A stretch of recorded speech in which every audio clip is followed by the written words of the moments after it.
Saudara-saudari, saya terima dalam peringkat kita menghadapi bencana dan ujian COVID-19 ini. Doa minggu lalu saya bacakan doa kiriman Syekh Yusuf Al-Qaradawi. Minggu ini saya terima dari Syekh Ihya Ulumuddin dari Malang, Indonesia. Beliau juga di antara penganjur kegiatan yang mewakili seorang alim yang terkemuka, Alama Al-Muhaddith Profesor Dr. Said Muhammad Ibn Alawi Maliki Al-Makki Al-Hasani. Beliau ini ada kekuatannya almarhum sekarang. Dia selain daripada hafiz yang kita kenal banyak, tetapi keistimewaan dia ialah beliau satu seorang muhaddith. Dia kalau umur muda sekitar 9-10 tahun sudah menghafal bukan saja Quran tetapi kumpulan hadis muwatta'. Dan ini yang diiktiraf oleh semua ulama semasa. Saya baca umpamanya kenyataan dari Mufti Mesir, kenyataan dari Qaradawi, dari ulama dari Morocco, merata tempat, kerana kehilangan beliau itu pada tahun 2004 itu dianggap tu kehilangan permata di dunia. Saya dengar nama beliau tapi tidak pernah menemui beliau. Tetapi semasa saya di penjara, beliau ada menemui ayah saya masa itu masih lagi di Kajang dan menyampaikan salam dan mengirimkan ridak ini, selepang kita kata, dan kata bagilah kepada Anwar, minta dia pakai. Jadi saya pun bawalah malam ni kerana mengenang Syekh Muhammad Alawi Maliki Al-Makki Hasani dari Makkatul Mukarramah. Dan beliau memberikan pesan dan doa, dan sejak itu saya mulai kenal, membaca, meneliti ajarannya, dan tiap kali ke Mekah menemui anaknya Syekh Ahmad bin Muhammad Alawi Maliki Hasani. Dan pernah dalam beberapa pertemuan kita beritahu bagaimana pengajaran hikmah dakwahnya itu luar biasa. Dia kata seorang alim yang menyampaikan dakwah mestilah dengan kasih sayang, hormat, cinta, bukan dengan benci dan menghina, apatah lagi memfitnah. Inilah yang beliau rumuskan dari di antara yang beliau anggap dan yang kita tahu sebagai hadis awal yang tercatat, irhamu man fil ard yarhamkum man fis sama. Sekiranya kamu kasih dan cinta kepada yang di bumi, nescaya yang di langit akan mencurahkan kasih sayang. Saya baca. Tapi biarlah kita mula dengan doa itu sebelum saya kupas lanjut pesanan beliau dan juga kedudukan kita sekarang. Bismillahirrahmanirrahim. Bismillahillazi la yadurru ma'asmihi syai'un fil ardi wala fis sama' wa huwas sami'ul alim. Allah, Allah, irhamna, anta maulana, Allah, Allah, Allah, wakhbalna ma lana ghairak. Allahumma idni a'udzu bika min jahdil bala wa darakis syaqa wa su'il qada wa syamatatil a'da. Ya Allah, kami berlindung, minta pohon berlindung kepada Allah dari beratnya musibah yang tidak mampu kami tanggung, dari datangnya sebab-sebab kebinasaan, dari buruknya akibat yang telah ditakdirkan, dan gembiranya musuh atas penderitaan yang menimpa. Mudah-mudahan kita dapat amalkan. Hadirin yang dimuliakan, kita juga harus ingat bahawa gesaan, kekuatan ulama seperti Al-Muhaddith Profesor Dr. Sayyid Muhammad Ibn Alawi Al-Maliki Al-Makki Al-Hasani itu menerapkan faham Islam dan kebijaksanaan dalam dakwah. Ud'u ila sabili rabbika bil hikmah wal mau'izatil hasanah wajadilhum billati hiya ahsan.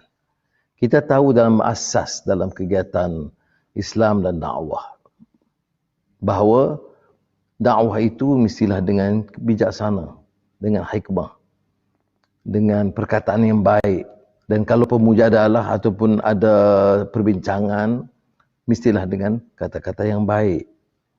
Dan ini nampaknya tidak semestinya berlaku. Kita tengok saja sebahagiannya yang mengaku diri mereka itu pejuang Islam atau penggerak parti Islam ataupun mewakili kononnya harakah Islam, tetapi kenyataan maki hamun, cela, fitnah itu menjadi kebiasaan. Tak dipastikan kebenaran, tidak mengerti apa-apa maksud umpamanya tuduhan dan fitnah dan apa kesannya, tidak dipedulikan. Ini kadang-kadang kalau saya ingat masa muda dulu, kita baca kitab Abdul Karim Zaidan. Itu yang agak popular. Yang bedakan di antara ulama yang benar dan ulama yang su. Dan Imam Asy-Syatibi umpamanya menyebut ulama su adalah ulama yang tidak beramal sesuai dengan apa yang mereka ketahui. Maknanya dia ketahui. Belum tentu dia hayati atau faham, tapi dia tahu. Ibn Taymiyah umpamanya. Ini mengutip dari Al-Quran, mengupas ayat 146 Al-A'raf. Sa'asrifu an ayati alladhi yatakabbaruna fil ard bighairil haqq. Keadaan di mana orang yang tidak mengamalkan ayat Quran itu sesuai dengan ilmunya, tapi mengikut hawa nafsunya. Ini banyak kalau kupas-kupasan begini, umpamanya hadis itu satu hadis yang agak berat dari Anas bin Malik. Maknanya umat itu boleh binasa. Kita selalu ingat umat itu binasa oleh kerana pemimpin yang zalim, perompak harta negara, penjenayah besar, itu yang akan membinasakan umat. Tapi dalam hadis Anas bin Malik radhiyallahu an menuturkan kebinasaan bagi umatku yang akan datang ialah dari ulama su. Siapa yang menjadi ilmu itu sebagai barang dagangan? Kerana pakaian mereka, hebat mereka dan kelulusan mereka, tapi barang dagangan yang mereka jual untuk mendapat pengaruh pertama daripada umat, tetapi menjadi alat penguasa untuk mendapat keuntungan habuan bagi diri mereka. Allah tidak akan memberikan keuntungan dan dalam perniagaan mereka itu. Itu peringatan kepada kita sebab sekarang ini meluas. Hari ini fatwa begini, esok fatwa begini, boleh bersekongkol, yang haram dijadikan halal, dijadikan harus, dan fitnah meluas, dan orang yang pengikut itu bersetia, dia wala apa yang disebut, dia patuhi. Jadi mudah-mudahan dalam pengantar singkat ini, pertama doa kita, jangan lupa amalkan. Dan keduanya peringatan untuk merujuk kepada yang sahih. Ya. Ini tradisi orang tanya, apa hebatnya dalam tradisi ilmu keilmuan Islam? Ya, kalau Quran itu dia mesti autentik. Ya. Saya baca umpamanya kupasan Muhammad Hamidullah, ada perdebatan tentang sahihnya Al-Quran, ada institut yang ditubuh di Jerman, tak salah, di Cologne, Jerman, untuk mempertikai kesahihan Al-Quran itu. Sukar. Ini kekuatan Islam ini kerana autentik sahihnya sumber. Hadis pun begitu. Dia sebut hadis siapa perawinya, apa kategorinya, ya. Jadi sahih itu tidak. Jadi dia ada tradisi dia yang mengajak kita supaya mengetahui atau memahami dan mempersoal. Jadi mesti ada, ini yang disebut creative thinking ini. Dia mesti ada daya kreatif, dia ada critical thinking. Dia tak tengah telan bulat-bulat saja. Ya. Dan kita diajar oleh setengah-setengah guru begini untuk hanya patuh. Jangan soal, wala. Jadi bagi umat itu bodoh. Bila bodoh, dia boleh cekap. Sama dengan diktator, sama dengan yang authoritarian, yang takut dengan demokrasi, yang takut dengan media bebas. Tapi guna Islam. Kalau orang sedikit, ada bahaya, liberal.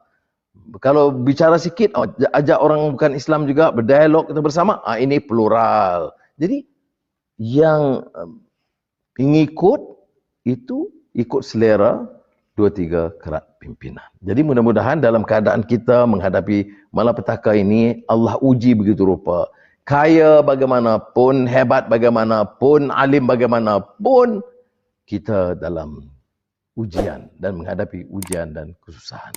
Mudah-mudahan kita dapat menghindari dari bala atas dasar kejahilan.